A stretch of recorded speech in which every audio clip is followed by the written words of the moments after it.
ñuy signé ay contrat de travail aussi mu ne dañu am ay carte bancaire te tamit dinañ fayal comme les fonctionnaires le font donc loolu déjà amuñu carte bancaire benn deuxièmement contrat bi xamuñu ko te comprendre ban façon contrat la donc nag def nañ plainte yóbbu leen inspection du travail madame Thioye xamal na leen ni que ñii ñoo nekk ci dëkk woo leen ngeen fay leen seen xaalis ñu reprendre seen liggéey 2 ans nag toog nañ kenn liggéeyul kenn deful dara plus de 300 personnes dàq na leen sans notification mu nekk loo xam te ni métti na ñëpp ay jigéen ñi nga xam ne dañoo yor doom am na ñoo xam te ni xëy na peut-être ay élèves lañu woon bàyyi jàng di liggéey am na ñoo xam ne dañu bàyyi seen liggéey beneen entreprise ñëw agité kon donc loolu dafay créer dans le chômage frictionnel donc loolu nag dafa bëri ci dëkk bi dañu bëgg nag loolu mu jeex exploitation l'homme par l'homme ñu ngi nag demande son excellence président Diomaye mu dimbali ñu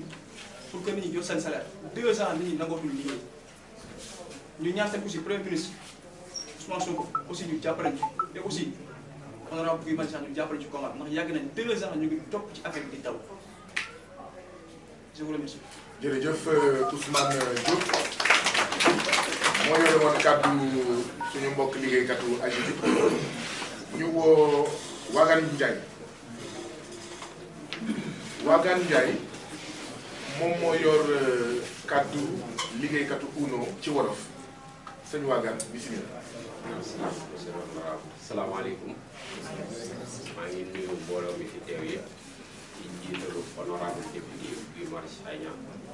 di nuyu presse sénégalaise bi di wax ne ñun li fi indi suñu naataangoo yi rek moo ñu fi indi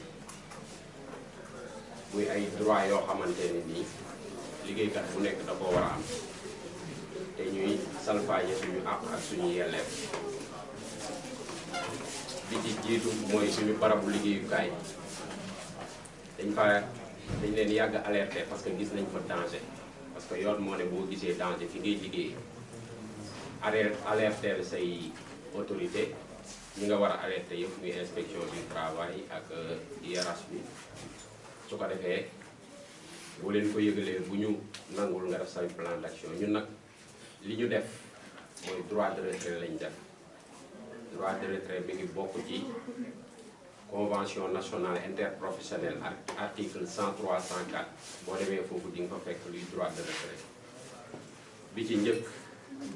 mooy licenciement abusif bi ñu defee loolu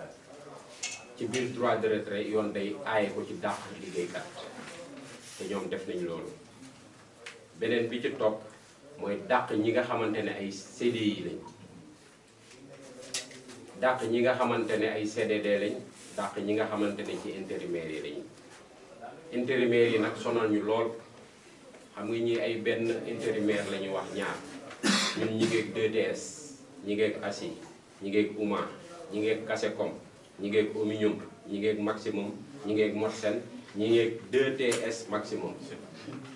loolu yëpp ay intérimaire la yu nekk suñu biir te kenn ku ci ne di nga ci jaar 2 ans bu fekkee ne duñ la embauché ñu dàq la ñun loolu la ñuy dund beneen bi ci topp mooy ki nga xamante ne am na ci koo xamante ne 13 ans la fa def droit 29000 lañ ko fay 13 ans droit 29000 lañ ko fay ñu naan ko nii naa suñu collègue la ak ñeneen ci biir mais moom moo ci gën a flagrant parce que ancienneté bi mu def beneen bi ci topp mooy suñu jigéen ñi dañuy rester debout 8h ba 17h y a des fausses couches là-bas te kenn mënu ko weddi numéro 1 laa wax bu ngeen gisee boutique yi mu taaru lool ngeen foog ne jàmm ngi fa ñun dunduñu jàmm foofu beneen bi ci des mooy ñu nekk au niveau boutique tamit dañuy taxaw 9h du matin ba 9h ci ngoon te duñu nangu ñoom ñu toog même bu client ñëwul duñu leen jox chaise pour ñu toog boole ci ñu tiimale ñu ay caméra connecté kook seen portable yi ba ci seen chef yu mag yi Espagne dañuy seetaan fii Sénégal lii moo am ci dëkk bi beneen bi ci topp mooy bi ñu defee suñu droit de retrait bi dañoo woo police u golf bi mu woo ma man mii la woo di ma menacé moment boobu sax fekk na maa ngi boutique bi nekk Liberté 6 doon wax gars yi pour ñu génn pour ñu mener suñu droit de retrait depuis boobu nag 4 mois ñi ngi toog sans salaire maa ngi woo autorité étatique yi di ko jaaree ci monsieur le député du ma tudd tur kenn monsieur l'honorable laay tudd muy Guy Marius Sagna di ko jaaree ci moom pour suñu aaju mën a faj parce que député mooy xeexal askan te ñu ngi la ci yaakaar bu baax di la ci woo.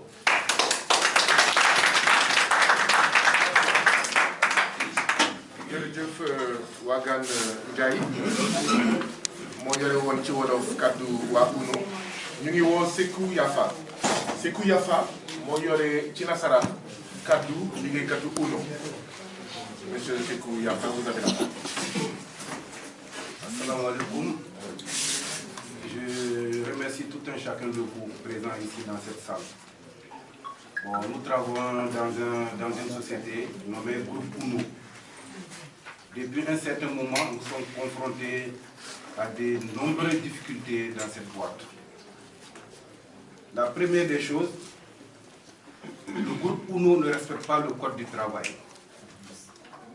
Le code du travail dit que la journée doit être 8 heures de temps, la semaine 40 heures. Le groupe UNO n'a jamais respecté ça. Pendant 13 ans, ils font travailler les gens de 8 heures à 17 heures, ce qui revient 9 heures de temps la journée, 50 heures la semaine, ce qui n'est pas du tout normal. Nous nous sommes rapprochés auprès de la direction évoquant ce problème, mais ils sont restés sourds à notre proposition. Ce qui est plus grave, ils nous font travailler les samedis. Les samedis, les ouvriers ne refusent pas de le travailler, mais ça doit être payé en heures supplémentaires. Mais UNO n'a jamais respecté ça. Pendant 13 ans, c'est comme ça que la boîte fonctionne. Tu travailles 9 heures de temps, 50 heures par semaine, et les samedis, tu travailles, tu n'es pas payé. Ça ne figure jamais, ça n'a jamais figuré dans les bulletins de salaire. Ce qui est plus grave encore, nous avons des sociétés intérimaires au niveau de UNO. 6 sociétés intérimaires qui sont à UNO, qui te font balancer 2 ans, 2 ans, 2 ans. Quand l'autre te prend 2 ans, il te donne à l'autre 2 ans. Et ensuite, il te passe à l'autre 2 ans. Tu peux faire 4 ans et ensuite on arrête ton contrat, tu retournes au chômage. Ou bien, ils te font travailler encore 10 ans ou bien 13 ans. On a des collègues actuellement qui ont fait 13 ans à numéro UNO, qui sont toujours à contrat à durée déterminée, CDD. Vraiment, nous trouvons que ce n'est pas du tout normal. Et ce qui est encore plus grave, ils ont licencié des CDI qui ont fait 13 ans de service. Et à notre grande surprise, ils ne ont donné que 29 000 francs comme leur droit. Mais ça, c'est inadmissible. Nous avons tout fait pour se rapprocher de la direction, pour avoir une discussion. Mais UNO ne nous a jamais répondu. Et ensuite, leur atelier est composé de 2 niveaux. Le premier niveau, il y a presque 150 personnes là-bas. Or, l'atelier doit convenir normalement 80 personnes. Ils nous ont entassés dans un entrepôt qui n'est même pas fait pour l'habitation humaine. C'est des entrepôts pour garder les matériels. Mais c'est là-bas qu'ils nous ont entassés. Et ensuite, il n'y a même pas d'aération. Il n'y a pas assez de ventilos.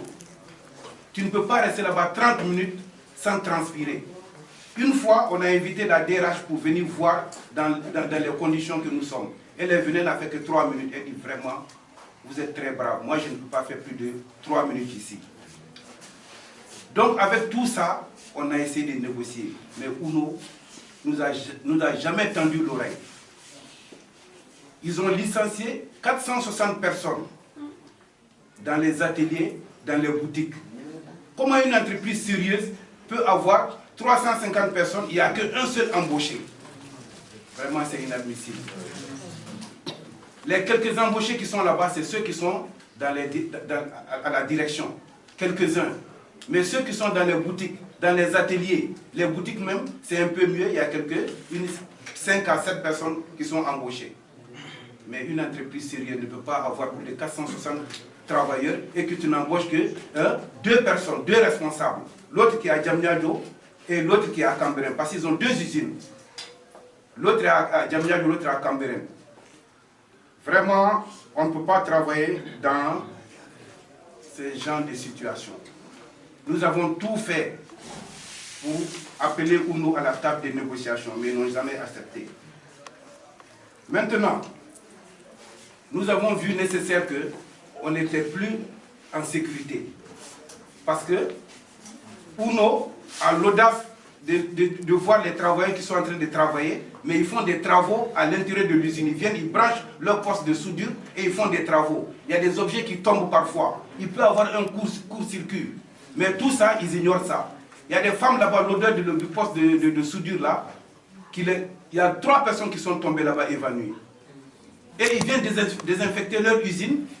En tant que les travailleurs sont en train de travailler, des produits qui sont tellement puissants que quand tu respires ça, si tu es asthmatique, immédiatement tu tombes.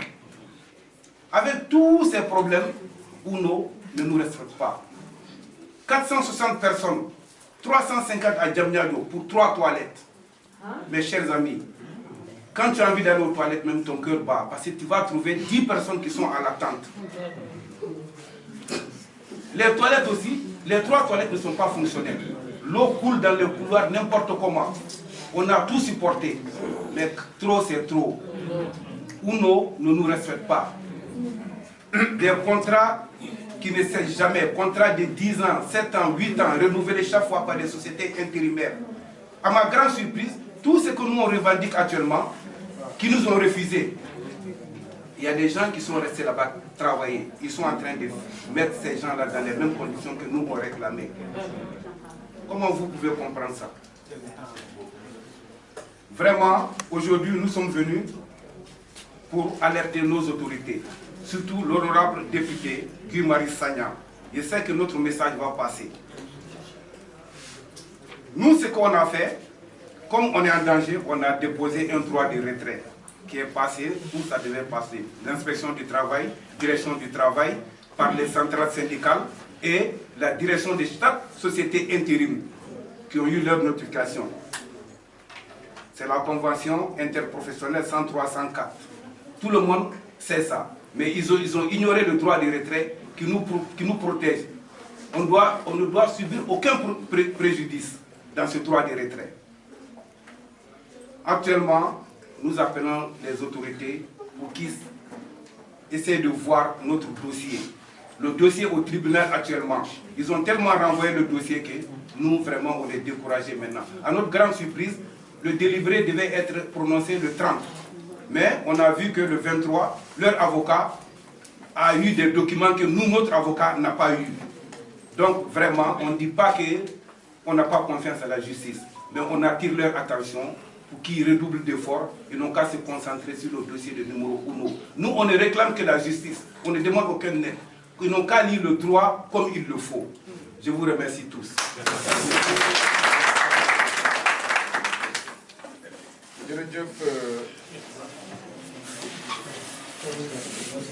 ñu ngi tudd Sékou Yafa moo yore woon kàddu waa UNO ci nasaraan déglu nañ liggéeykatu UNO déglu liggéeykatu AGEDIP déglu itam liggéeykatu Total mbokk yi système bi ñu doon xeex bokk na ci li ko mandargal noot bi ñuy noot liggéeykat yi système bi bokk na ci liggéey mandargal ni ñuy nootee liggéeykatu Sénégal ni ñuy nootee liggéeykatu Sénégal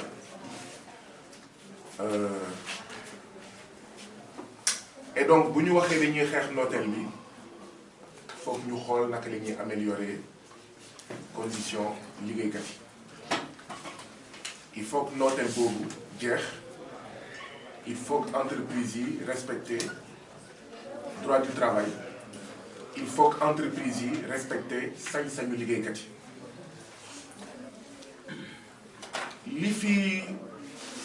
président Bassirou Diomaye Diakhar Faye ak premier ministre Ousmane Sonko ak gouvernement bi fekk ay bombe économique la ay bombe sociale la ay bombe environnementale la ay bombe financière la ay bombes dans tous les secteurs bokk na ci bombes yi les bombes sociales mooy li ñuy waxtaanee tey jii bokk na ci bombes yi chaîne yi nga xam ne jatang yi nga xam ne moom la ñu jatangee liggéeykat yi entreprise yoo xam ne dañuy signer loo ay contrat ay liggéeykat ne leen du ngeen sax lire contrat bi dañ lay jox këyit bi ne la signer doo ko sax lire daf leen di wóor ne yow déggoo nasaraan jox la contrat bi ñu bind ci nasaraan ne la soxlawul nga dem ak moom signer ko léegi boo bëggee baax na boo bëggul baax na loolu dafa war a jeex yenn saa yi nga signer contrat bi dootoo ko mës a gis bés bi nga ko signé bés boobu nga ko mujjee gis duñ la ko delloo avec la signature du patron duñ la ko delloo avec la signature le cachet de l'inspection du travail maanaam yow bés bi nga ko signé boobu nga ko mujjee gis xamoo sax ndax egg na fi nga xam ne moom mooy inspection du travail waaw wala xamoo ndax ci ginnaaw bi changé wuñu contrat bi imiter sa signature yow bés boo demee tribunal ne la yow ñàkk nga fekk yow xamoo sax lan moo la ñàkkaloo nekkete ci contrat bi yow boo demee tribunal doo fa mun yóbbu en fait contrat buñ la waxee nga indi preuve ay wax rek ngay wax lii dafa war a jeex donc dafa am solo bomb yi nga xam ne moom la fi président Macky Sall APR ak Benno Bokk Yaakaar bàyyi bomb yooyu yëpp président Bassirou Diomaye Faye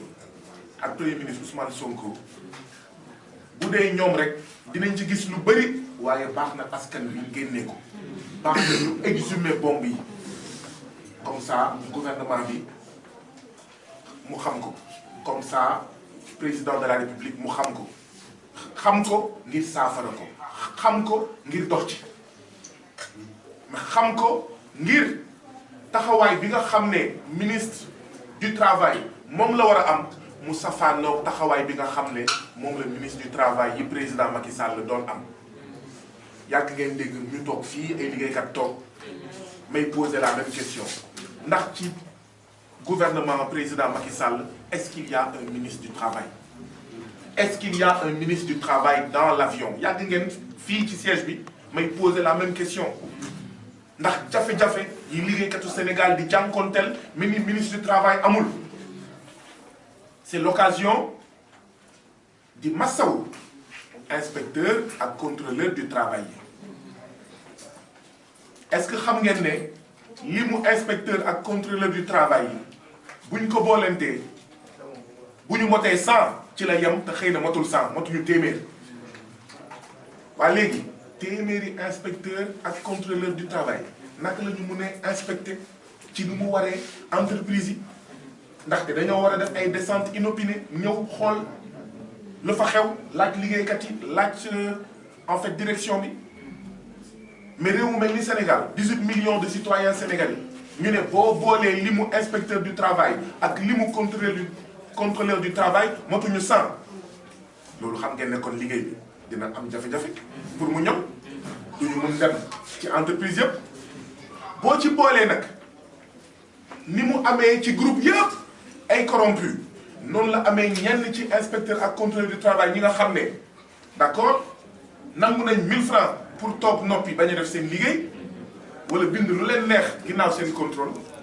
loolu day gën a métital situation liggéeykat yi mbokk yi ñun ñoo ko déggandoo donc bokk na ci li ñu fi indi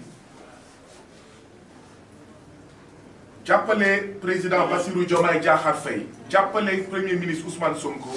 bokk na ci ne leen lii am na mooy informer leen moo tax lii am solo mais profitoo nag waa liggéeykatu Total dama leen di ñaan ngeen bañ a wax tur bi liggéeykatu Total nee nañ balaa ñoo ñëw fii benn organe de presse filmé na leen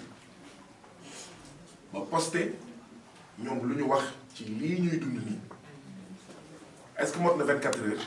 vidéo bi tëb kenn gisatu ko fenn vidéo bi disparaître dama leen di ñaan ngeen bañ a wax turu organe de presse boobu parce que porte presse taxu ñaa wax single li benn organe de presse taxu ñaa wax ñu ne vidéo bi tëb Total nag bëri na xaalis ñun xam nañ ko lii yu juddoogul sax xam nañ ne Total bëri na xaalis Total bëri na doole waaye lii du lii mooy dafa réew de bu dee Sénégalais yi dañuy wax ñu bëgg a nëbb lu ñuy wax bu dee Sénégalais yi dañ leen di noot ñu bëgg a nëbb parce que c'est de la complicité c'est de la complicité d'assassinat social. On est en train de tuer des travailleurs à petit feu. C'est de la complicité. ñuy noot liggéeykat yi yow organe de presse sa liggéey mooy informer juste et vrai nga jël ba pare mbir mi disparaître évidemment soxlawul nga nekk Selbé Ndom pour xam ne yow dafa am fu ñu jaar ak yow mais bu boobaa kan moo koy yëg ñun ñoo koy yëg ñun ñëpp koy yëg